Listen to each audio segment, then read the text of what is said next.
right, spring has sprung, and it's time to start thinking about your garden space. Here to share some trending gardening tips is fourth-generation farmer and New York Times bestselling author Kaleb Wyse. Hi, Kaleb. Kaleb, you're back. I am back. It's that time of year. I know, we're getting ready for spring. It doesn't always feel like it, but we're thinking about the things we want to do outside and maybe thinking about ways we can multi-use spaces. So the first one is an edible container. So instead of just thinking flowers, you know, kind of a lifespan, we throw them out. We're thinking of things we can grow. So there's a lot of herbs in here. We have basil, we have rosemary, we have kale even. As they grow, they're going to get larger, more ornamental, and you can use around the edges. So yeah, how do we trim our herbs from the garden? So it depends what herb it is, but most of them, the more you trim them, the bushier they get, so you're gonna have more leaves to use. Like basil, you wanna go down 1 or 2 nodes and see where leaves kind of reach out. See how there's new leaves? Pinch that back, that's gonna branch out into more plant. So pinch it back. So keep pinching back, because if they bloom, they are signaling, I wanna stop growing. Instead, you want them to get bushier and grow like more. cilantro, you need to stop that from growing. Cilantro's the worst, it bolts all the time. So That's why it's not in here. I would do that. Yeah, so just keep pinching back and you'll have more. All right, decorative floral plants. So here we're thinking finally of some flowers, and sometimes in the spring our flowers really aren't that big, and so when you put them in something they don't feel like it fills it up and they don't feel that good. So here what we're doing is we're filling it up with other things. So once we have some different flowers in here, we're putting moss around it, we're putting maybe some pussy willow or some curly willow. So you can put one together if you want, but you can see you can find some things that are growing and have nice flowers to them. Is that real? Yeah. I mean, it doesn't even look real. Oh, it's it is? So I know. I know. These always look, Linton Rose or hellebore look so nice in the spring, and they like cold weather. So we're picking things that can be out now. Yeah, great. And when you pot them up, you're kind of left with all that dead space around them. Yeah. So the big thing is what we're trying to do is fill in with other things. So we have reindeer moss, sheep moss. It is going to keep its color. And then once it's all planted and potted up, you can see you can kind of put in some more interest that's taller, throw in some different sticks that kind of add this that. This is great for moisture too, right? Yeah, it helps keep it in. Yeah, absolutely. What now? We're trying to attract pollinators. So we're thinking, you know, outside should be about the environment. It should be eco-friendly, and we're thinking what's going to look good but also be good for the environment. So if we're attracting pollinators, we want a place for them to live.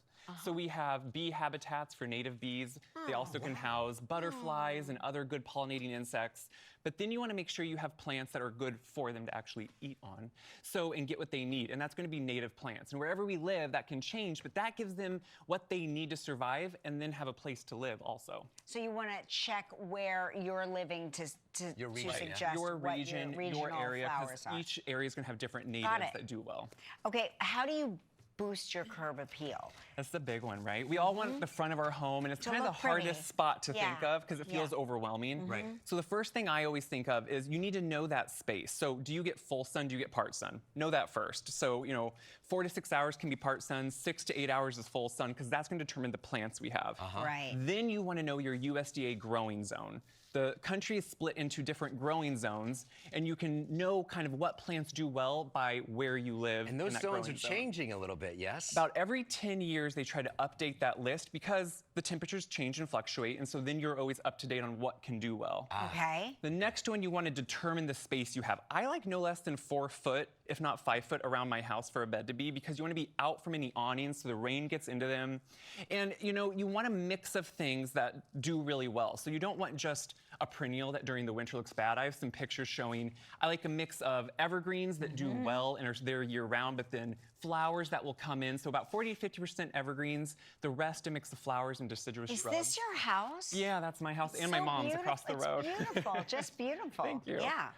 Okay, and so what are we doing with mulch here? So my biggest, it's kind of a pet peeve of mine. My thing is in the spring, everyone is just like, I'm gonna throw mulch on everything. They wanna like put it everywhere. And the problem is mulch is meant to, yes, suppress weeds, retain moisture. It but degrades though, too. It degrades, it should compost. And if we throw it on top, it compresses and eventually gets layers of mildew and can be a feeding ground for pests. So instead what you should do, check how much you have. If you can see you still have 2 inches here, which you can tell, you can dig down and see. What you should do instead is just rake it up, freshen up, and do you see it dries off on top, but underneath it looks fresh? If you would do this to your beds, they're gonna look fresher, like it's, you just put it on without hurting anything. Okay, teach us how to, are these hydrangeas? These look a little sad, okay, but these are hydrangeas. So they are hydrangeas. Because I don't know how to trim hydrangeas. So you're gonna learn now. I feel like I'm always screwing It up. can be hard, well, because Yes. it does screw it up. So the big thing here is there's 3 big types. There are more, but we're going to talk why it's important to know the difference. If you have